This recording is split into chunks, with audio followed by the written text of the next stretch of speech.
I would argue that it was it's grandfather energy. Yeah. Okay. Yeah. Because he's got that accessibility, the emotional accessibility. Yeah. Dads are Yeah. stressed because they're trying to get you through life and they have to work. But granddads, they're retired and it's just like you can just sit on their knee and Yeah. they're warm and they've gone through andropause, so they've lost all their testosterone and so they're so welcoming. They're always singing. Yeah, they're always singing. They're hopping along, happy to be retired. Just want to buy you gifts, not put any rules on you. Happy you came to visit them and you're talking to them. Yeah. They have a meal spread for you. Don't step on the flowers. But don't step on the flowers. That's right.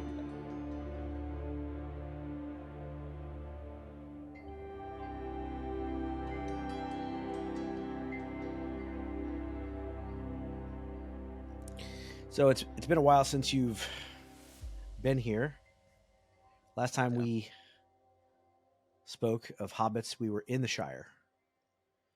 This marks the end, at least of the beginning of the Shire experience. They finally leave the Shire. Yeah.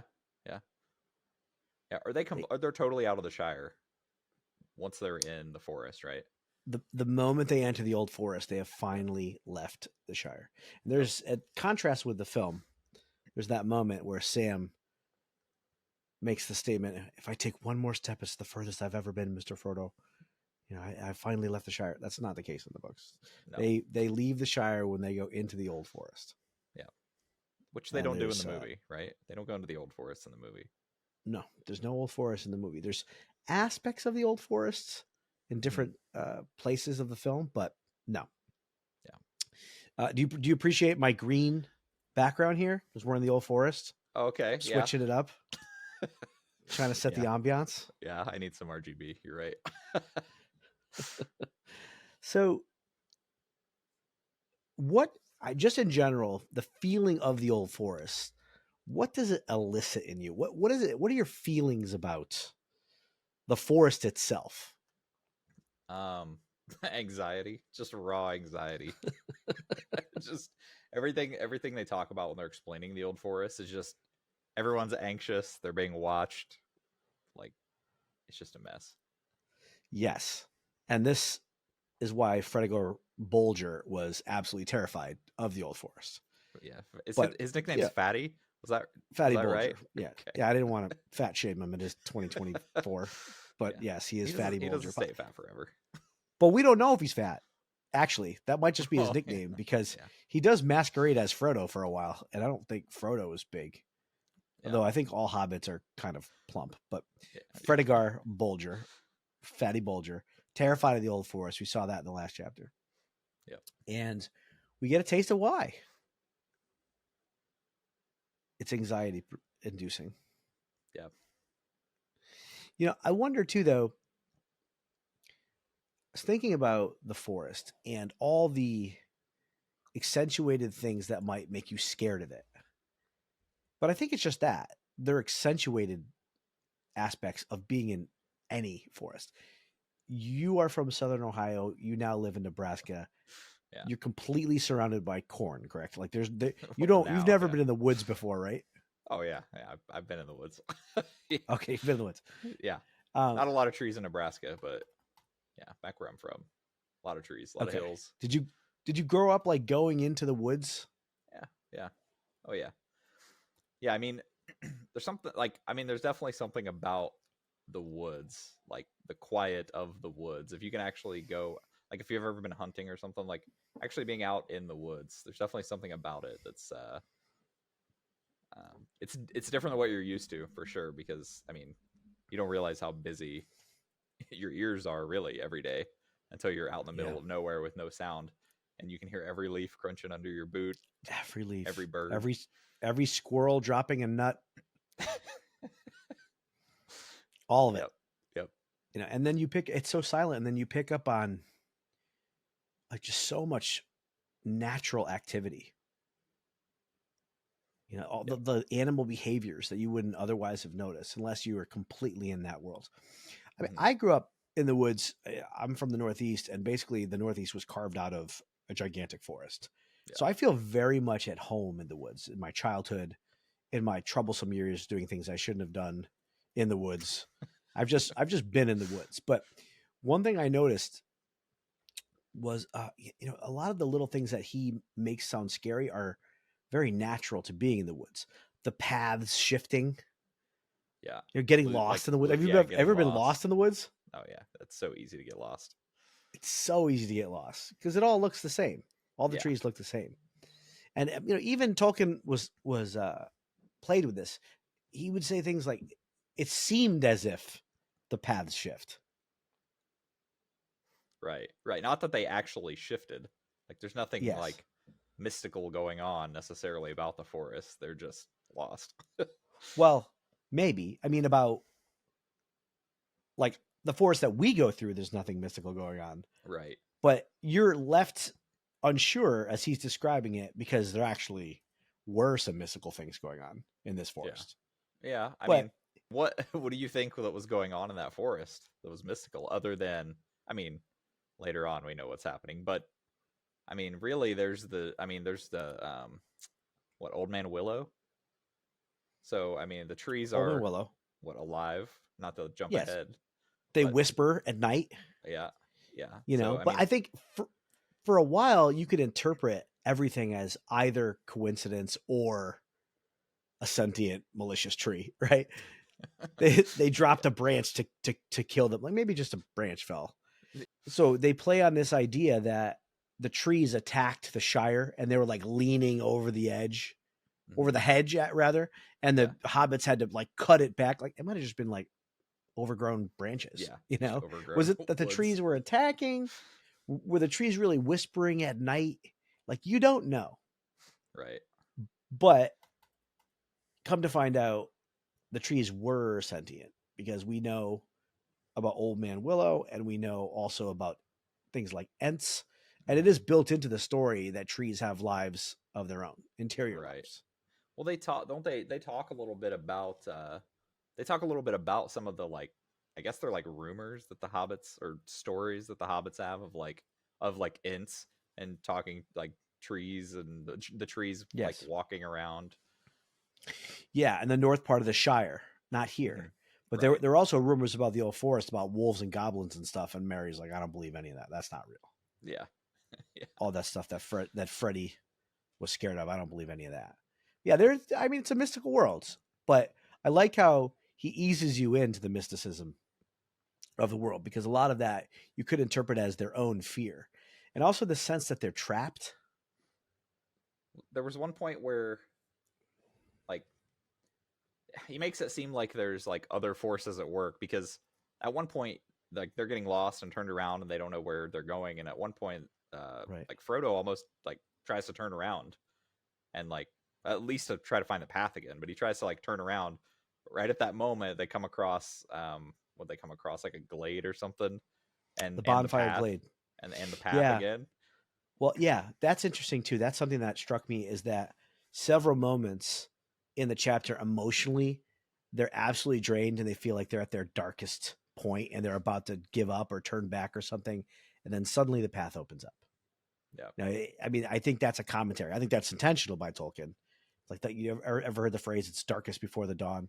Like Yeah. just when they can't take it anymore, like things open up and things get better and they find Mhm. some kind of relief or respite, which as we've talked about before, that's the whole, one of the larger themes of his whole narrative is like things are really hard and then there's rest. Things are really hard and then there's rest.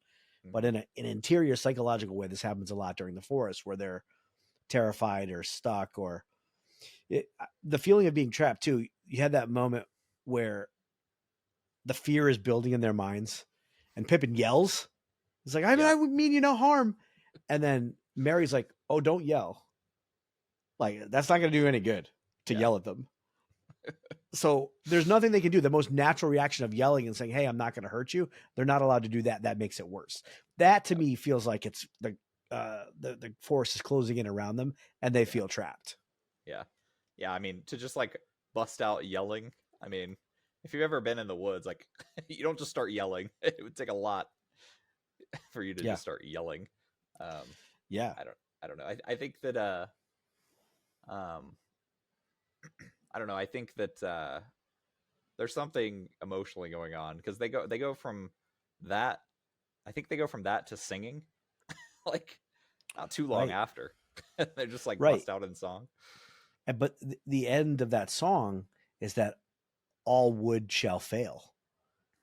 And then supposedly that's when one of the trees drops a branch on their head Yeah. that just missed them. And Mary's like, "Oh, don't sing either. They don't like all this stuff about failing, Yeah. things fading and failing." So it does feel like it's an interplay between their own fears and the actual reality of something to be scared of. Yeah. Yeah. Do you think the rings at play here at all with their general feeling of dread and anxiety? Well, I mean, maybe. I was thinking about that angle with regard to Frodo, because later on when he falls asleep around Old Man Willow, at first they all sort of started to fall asleep, and Frodo was like, "Something's not right here. I this is unnatural." But then he succumbed to it also, and it was Sam that stayed somewhat level-headed. But Yeah. I don't know if he's writing the book. I, Of course, it was Sam. that's a good point. The winners are always the authors of history, right? Yeah. But I took that to mean that Sam had just the purest of heart, that he couldn't get enchanted by Old Man Willow the same as the others. Yeah. Could be. I mean, Merry and Pippin seem like they're pretty pure of heart. Certainly. But Yeah. Maybe not as much as Sam. Frodo was until Well, yeah. He's had the ring. Started wearing the Ring of Power. He's had the ring for like what, 40, 50 years at this point? Long time. No, I don't think it's that long. I think it's like 9. Maybe it's only like 10. Yeah, because Gandalf came back after like what, 9 or 10 years. Yeah. And then they set off not long after. So yeah, but that's long enough. Yeah.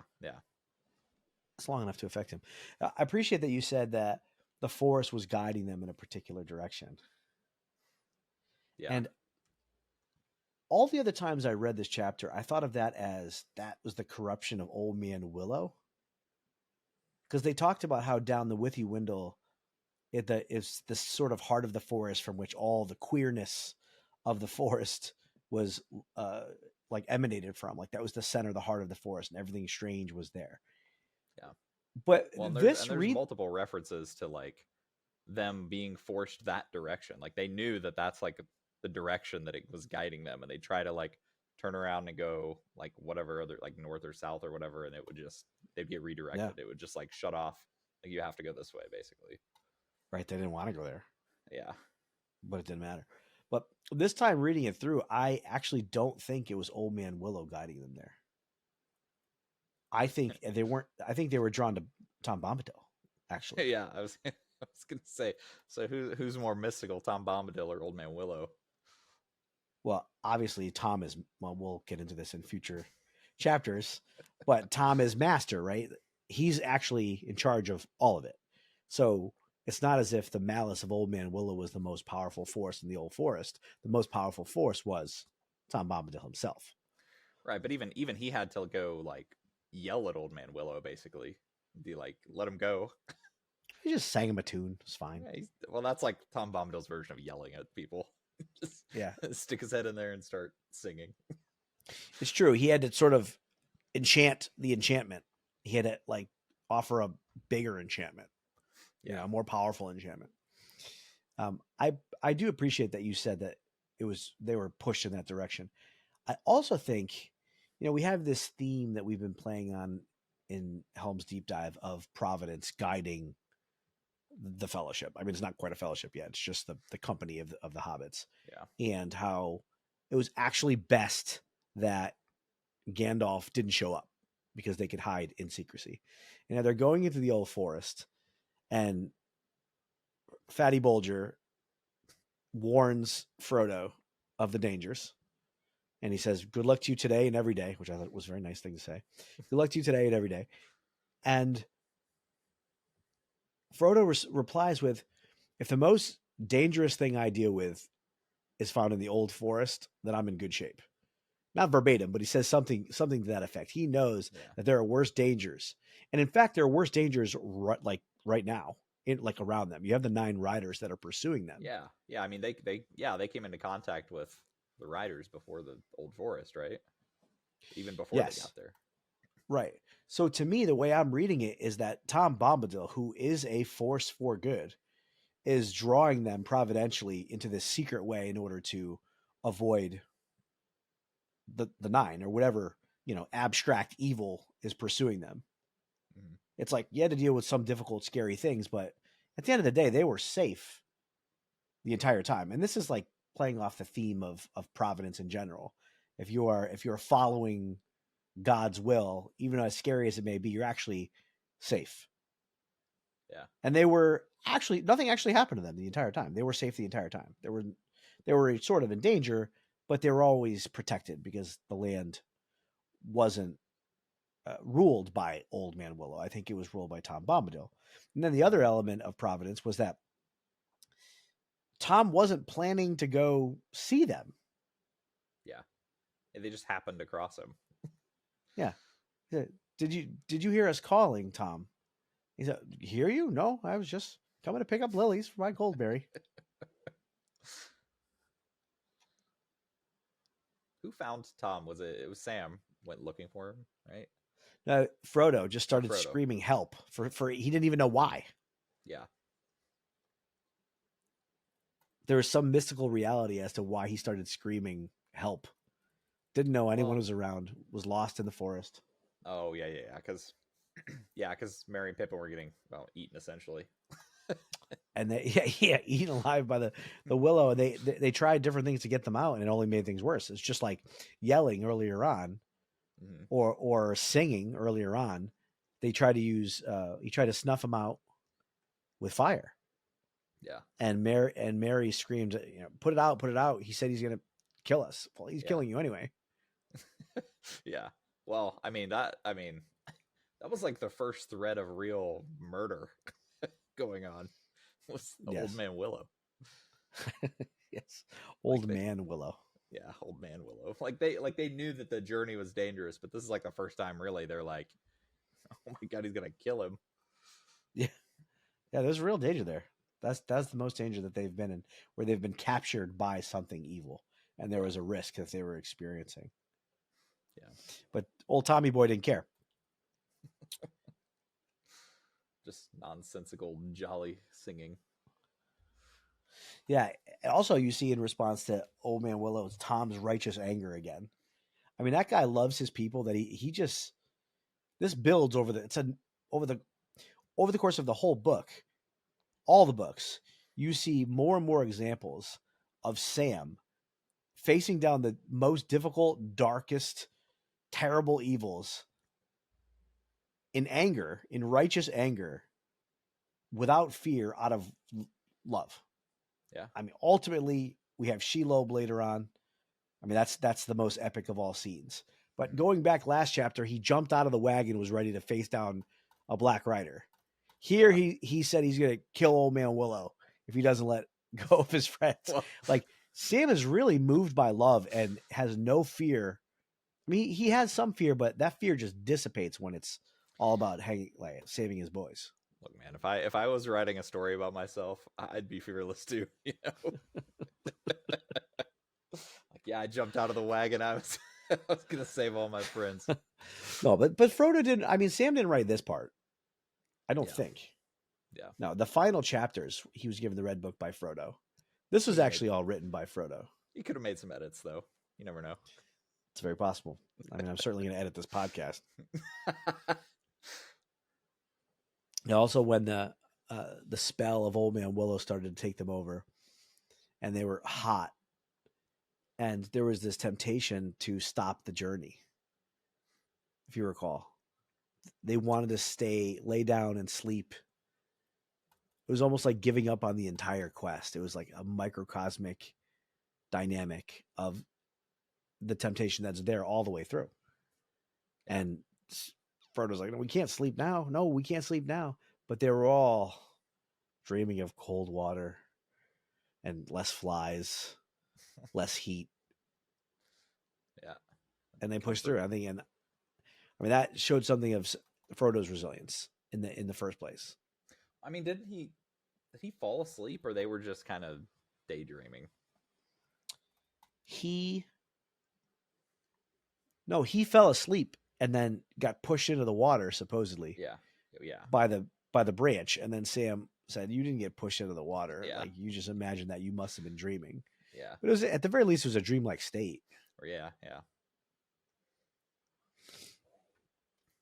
And then bounding through the grass out of nowhere, we are introduced to one of the most beloved and unknown characters for those who haven't read the books, Tom Bombadil.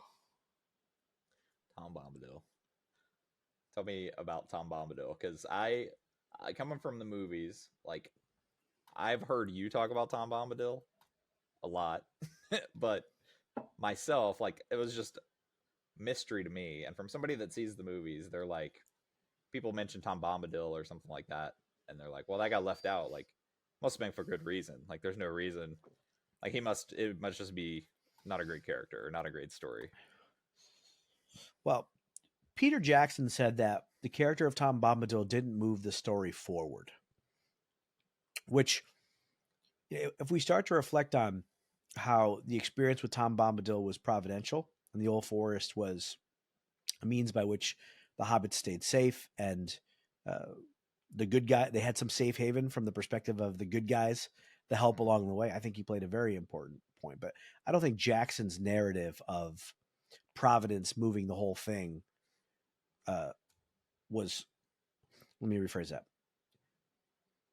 I don't think Jackson's narrative included the idea that Providence was moving the entire company and then eventually the Fellowship, and that like Iluvatar or God was involved in the whole story. I mean, we know. Yeah. I mean, he's Catholic. Tolkien was Catholic, but he said himself, "I don't really know who Tom Bombadil is. It's somewhere from deep in my unconscious, from childhood stories that I remember, but I haven't even really fleshed out who the character is." Mm-hmm. I've always thought, one take I've heard on Tom Bombadil was that he's a sign of like the innocence of the Garden of Eden. He represents, I don't want to go into too much because we're going to go into it in the next chapter, but he represents the purity untainted by evil. He's oldest.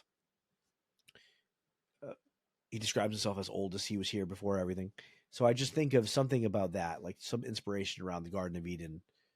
And then he represents that. But on this read through, I discovered something new.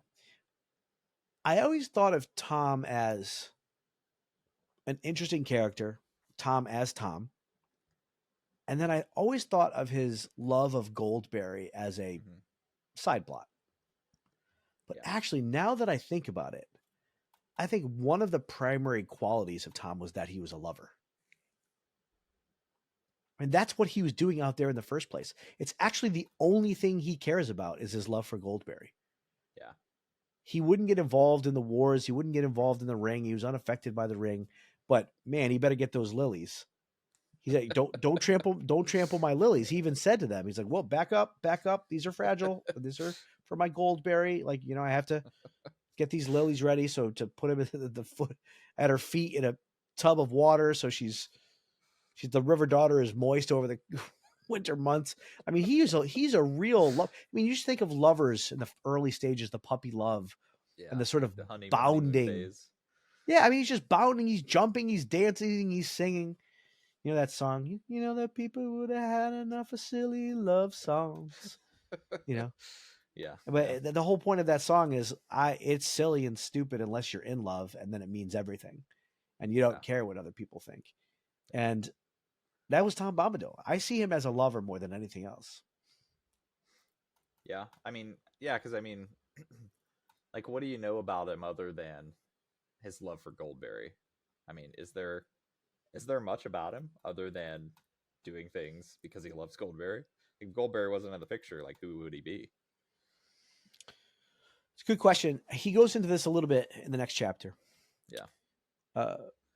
When he is described as master. I am master. I am myself. I am not subservient to anything. Mm. And I am lord of this land that I have drawn into myself. Like, this is my domain and I am lord here, and I'm not lord of anything outside of there. He says, I'm not lord of the Dark Lord. and I'm not involved in these huge battles. But you come into my territory, everything here is mine. And Yeah. so, I'm not sure exactly what he really represents or who he really is. Neither was Tolkien, but I do see this strong strain of lover. And he met Goldberry. She's a river daughter. We'll get into her next chapter too, but Mm-hmm. she's an interesting figure too. You don't find very many other examples of her at all. Yeah. She's not an elf. She's not a hobbit. She's not a dwarf. She's not a human. She's And just a neither. river daughter. Like that's what Yeah, she is. that's what she's described as Which river daughter. who knows what that is? Well, we'll go into it next chapter. But Yeah. there's scholars that have ideas of who she is and what she is. But at least so far, she's just the river daughter. There's something obviously very mystical about her. She foretells what's to come in her song when she talks about clouds and rain, and which is another day of safe haven when they stay in the house of Tom Bombadil.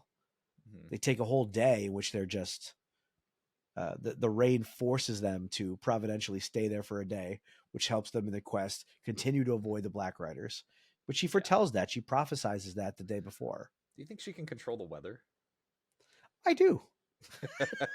Because if you remember, like in this chapter, bringing a full circle, like when they're following him, like back home, basically they like there's like this mist that comes up, like this magical like mist, and like all the trees like retreat away, and like they just get covered in this mist until they cross like that threshold. So maybe the only way to Bombadil's house is if Goldberry wants you there, because she controls the weather. And the there's definitely a dance between the two of them. Their songs kind of interweave, and they're described as dancing together as they're preparing dinner and all that. I loved how Tolkien describes her. He says, but then another voice, as young and ancient as spring. I mean, that's poetry. Yeah. As young and ancient as spring. I believe it's St. Augustine that talks about God as, oh, beauty, so ancient and yet so new. It's like there's something about it always being there, but it almost refreshes itself in its newness.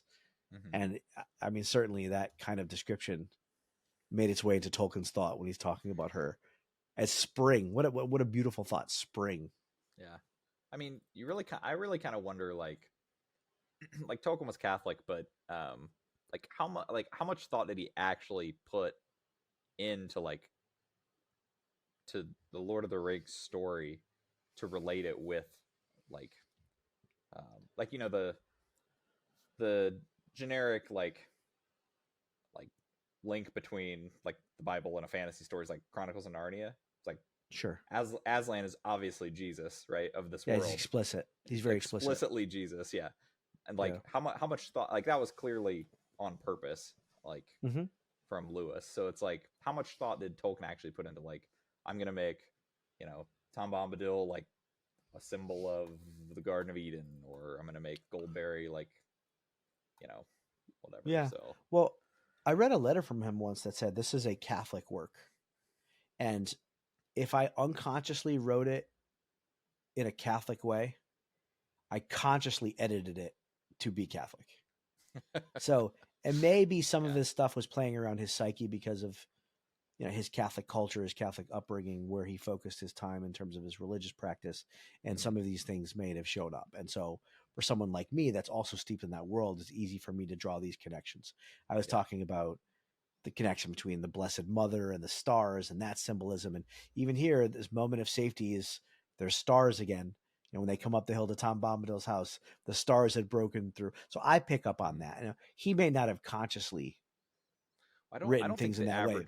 I don't think the average person does really pick up on that stuff. I think it's kind of subconscious. Like I'm not Catholic, but like I barely pick up on some little things here and there. But like to really see stuff like that, where you're talking about with the stars, like that's not something the average person's going to pick up on. No, definitely not. Definitely not. But if you're in that world, you pick up on it.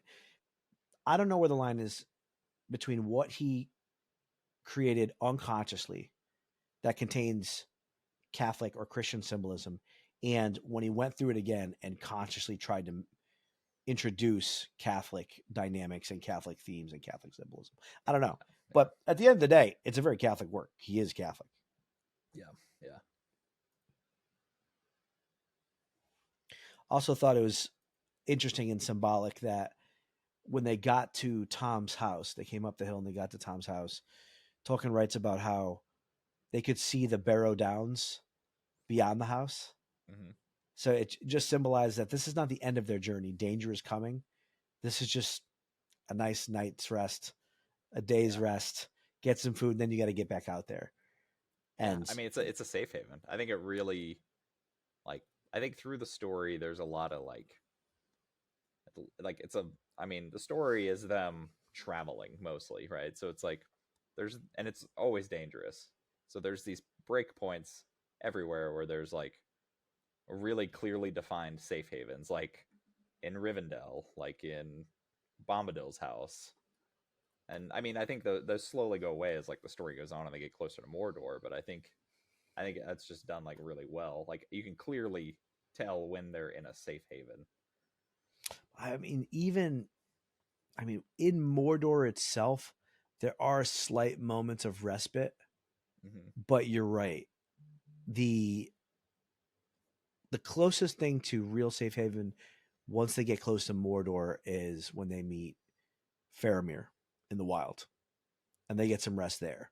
So it's there almost all the way through. They find places of rest almost all the way through until that last push into Mordor and toward Mount Doom. But yeah, safe haven's a big part of it. And I mean, his foreshadowing is great. He starts to build the fear in your own mind about what the Barrow Downs are after they leave Tom Bombadil's house, and the whites that live there, and the rumors and the darkness that are there. And then eventually we get to Tom saying, "Don't go through there. It's dangerous. It's not a place for hobbits." Yeah, I've been reading a lot of fantasy books lately, and it's like you can clearly see the difference of like the way Tolkien's writing, like with the safe havens and with the like the foreshadowing and stuff like that. Whereas like, and some of the stuff I'm reading recently is like, I mean, it's just like you think they're safe, and then they just get overrun with some random war you knew nothing about, like just crazy stuff. It's like Game of Thrones style, just like Red Wedding, like nothing's sacred, nothing safe. But yes, I mean, in Lord of the Rings, I mean, it clearly like it feels safe. Like you know nothing is bad is going to happen to them. Like you don't know anything about Tom Bombadil or Goldberry at this point, and you just know nothing bad is going to happen. Yeah. He does create safety for you as a reader. He creates an emotional hardiness. I mean, Tom even calls them me hardies. I mean, that's not a villain. Yeah, and he knows that they're hobbits. I mean, he's just warm and welcoming. There was a line about his face was creased by 1,000 smiles. Like, I mean, he's kind of like Santa Claus. You know, you're safe with him. Like, yeah. And you see his power. I mean, if he's able to command Old Man Willow, then there's power there. Yeah, he's given like this dad energy. just like you know, I'll keep you safe, like I'm strong enough to do so, and like showing that. I would argue that it's grandfather energy. Yeah, okay, yeah, because he's got that accessibility, the emotional accessibility. Dads are stressed because they're trying to get you through life and they have to work, but granddads, they're retired and it's just like you can just sit on their knee and you know, they're warm and they've gone through andropause, so they've lost all their testosterone, and so they're so welcoming. They're always singing. Yeah, they're always singing. They're hopping along, happy to be retired. Just want to buy you gifts, not put any rules on you. Happy you came to visit them and you're talking to them. They have a meal spread for you. Don't step on the flowers. But don't step on the flowers. That's right. Oh, I have a really dumb thought. Feel free to edit this out. So there's like a specific mention that the grass is trimmed in Tom Bombadil's like a little hollow. Yes. Is that, and if you think about it, I mean, there's no lawnmowers in Lord of the Rings. Like, is that really something that would stand out? It's like, oh, Like the grass is really well kempt here. Like, why is it so short? Well, but that's contrasted with all the really tall grass that they couldn't walk through beforehand. So I think it would be Yeah, yeah, noticeable. And they even talked about how he was bounding through the grass and broke through it like one of the big people, or like a cow being led to water. So Tolkien made a big deal about the high tall grass before, yeah, and so that's the wild area. This feels like more like the civilized area. yeah. And Like it's I mean, home. they didn't have lawnmowers, but don't they have like what are they, scythes? Like, Those yeah, things where they. they're scything the grass. I don't I mean, know. I'm sure he would do that for his love, Goldberry, right? Oh yeah, I'm sure. I mean, yeah. I'm not. I don't question how Tom Bombadil does it. I'm just saying like like they're not doing that like back at the Shire. Like they're not they're not going out and trimming. Maybe around there in their yard, I could see it. Yeah. I mean, Maybe. Sam was a gardener. I don't know. Well, yeah. I mean, Sam was a gardener, but I mean, they live in tree stumps. Like they're not like they don't have an HOA telling them to cut the grass. Well, no, but they live in hills typically too. Yeah, yeah. They're burrowed under hills, so there's grass like on the outside of their home. Yeah, maybe they just rip it down when it gets in their way. Maybe. Yeah. All right. So who won the chapter? Well, I know who you're gonna say, so I'm gonna pick somebody different. Okay. I mean, I think Sam won the chapter. Say more. Well, I think Sam won the chapter because Sam is the only one that didn't fall asleep or, sleep like state. And really that saved them. I mean, that really saved their lives with him not falling asleep because if he falls asleep, Frodo's in the river stuck. Merry and Pippin are eaten. Tom Bombadil doesn't just wander upon them. Maybe he does, but he wasn't. So, I mean, I think without Sam, they were dead meat. Yeah, I think. Well, he saves Frodo, and Frodo's the one that yelled for help. Yep. And I think there's probably something to him calling for help, and that being responded to by Bombadil on some mystical level. I mean, later on, when they're in the Barrow Downs, you have Frodo sing the song, and suddenly Tom shows up. Like, you have to ask Tom for help. Yeah. So, in that sense, I do think Sam was instrumental. So, I'll allow it. What about you? Who won the chapter? I mean, how could it not be Tom Bombadil? Yeah. I mean, he stole the show. I mean, he's so different than everything else going on. I mean, hobbits are happy and joyful and lighthearted, and to have a character that takes that to the next level, that is more joyful and hearty, and just everything he says, even when he's speaking, it's in that same rhyme as the music he sings in. Oh, Tom Bombadil, Tom Bombadil. Mm-hmm. Like you take the the elongated vowels out and you just use it and just use words without the song, and he still speaks like that. Like he speaks in the frame of the poetry. Yeah. And he's dancing. He doesn't care. He's not affected by things. I mean, I think we would all like to be like Tom Bombadil. I think we would all like a dad or a grandfather like Tom Bombadil, in which we felt completely safe. And we felt safe to be just children in the face of terrifying things, but then we didn't have to worry about it anymore. Mm-hmm. Like, it really feels like that moment when your parent shows up and saves you and rescues you and like makes the world make sense again. But he does so in a way that is just so charismatic and entertaining. And I mean, he literally skips when he walks. How do you top that? So he's got, I mean, yeah, I mean, that's fair. I mean, I knew you'd pick Tom Bombadil, but I think it's totally fair. I mean, he ultimately is the one that, I mean, could freeze Merry and Pippin. I think both of them are stuck, right? Yes. Yeah. So, I mean, he's ultimately the one that is able to free them. Yeah. I mean, imagine being able to defeat evil by singing. Yeah, a true bard. Yeah, a true bard. Okay, who's your best supporting actor? Oh, best supporting actor. I'm not gonna say Bombadil. I'm gonna say Just being stubborn, being I know. contrary. um, I think I'm gonna say Fatty Bolger. Oh, I think he's doing them a real service by going back, and because they talk about him going back to the Shire and telling everybody that um, you know, nope, Frodo's still around. He just moved. Like everything's fine. Like he didn't go anywhere. yeah. And And covering for them. I mean, yeah, little did he know he was in more danger than any of them, at least up until that point. yeah, You find out later that he actually does have to deal with the Black Riders, which are far scarier than anything Old Man Willow. Yeah, he gets captured. He gets captured later, right? Much he becomes later. Yeah, like like when Saruman takes over the Shire, right? I think he's like, enslaved or whatever. I think they have to rescue him. I forget.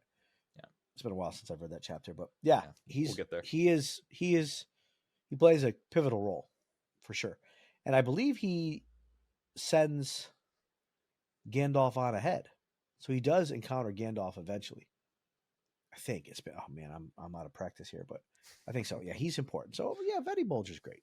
Yeah. My best supporting actor, Old Man Willow. He killed it. Yeah, well, almost literally, yeah.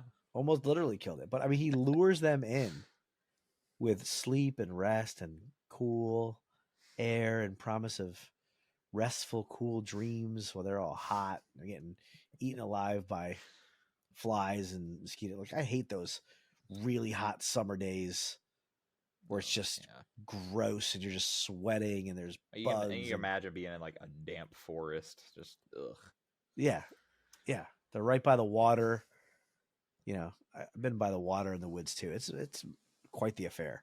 And so he just has this spellbinding promise of air conditioning inside his... Yeah, but it's like that. It's like when you have hypothermia and like one of the last things that happens is you feel really warm and you start taking your clothes off because you feel hot. Yeah, but it's horrible, right? Like it gets you killed. Yeah. And yeah, I mean, meanwhile, he's just driven by complete malice, hating. Yeah, I don't know. We don't know anything about Old Man Willow. He might have had a really good reason. Well, we'll learn more in the next chapter about what drives Old Man Willow. Yeah. But I thought he was entertaining. I don't know why he's called Old Man Willow. I mean, just maybe because he's old. Yeah. But he'd probably take offense to being called a man, right? Yeah. I mean, yeah. Yeah. I mean, you saw in the chapter, like, I mean, when they sang that song and they like the woods got offended, tried to drop a tree on them or drop a tree branch on them. You'd imagine if calling him Old Man Willow and he doesn't like that, not going to end well. It's not going to be good. It's not going to be good. All right, everyone's favorite segment. What tatties, Precious? What tattoo would you get from this chapter? Oh man, I was thinking about this a lot. Actually, too much probably. And I thought of this crazy looking scene of like Old Man Willow with for some reason like they're describing like Merry and Pippin being stuck in like the cracks of Old Man Willow and like trying to sleep and then actually getting stuck there and eaten. I pictured this like crazy, almost like Gothic style scene of this just nasty looking tree with these huge cracks in it and like these hobbits like sticking their arms out like stuck trying to get out. Almost like if you've ever seen you've probably never seen Sleepy Hollow, but I have seen it actually. Okay, well there's a tree in there with like severed heads in it. Yes, and it's really creepy looking, almost just like that. But yes, I mean, a little less death. So you wish Tim Burton directed the scene? That would, I mean, the Old Forest. Yeah. Yeah. What do you think that says about you that that's the tattoo you would want? Oh man. Do you feel trapped? I do not know, but I mean, I think that like darker like Gothic style fits. It's edgy. It's very edgy. Yeah. Where would you get the tattoo of Old Man Willow? Oh man, I was thinking about that a little bit too, and I feel like it could be done pretty well in like a bigger area, so like a back of your calf or a thigh or something. Could be long, and I mean it could be long. It's a tree, so it's long and thin, so it could be on a limb. Yeah, it could be like like a forearm or something. Yeah, I think my tatty, which as you've told me, no one calls them tatties anymore, but it makes sense because we say what tatties precious, would be Bombadil bursting through the tall grass. So like you just have this really high grass and he's just like breaking through, leaping and bounding.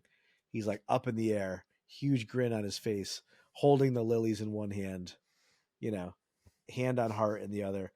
And I'd put it right on my chest because of me hearty. He calls the hobbits me hearty. It's got to be on one of the pecs. Yeah. He does warm the heart. Yeah. I think that'd be pretty cool.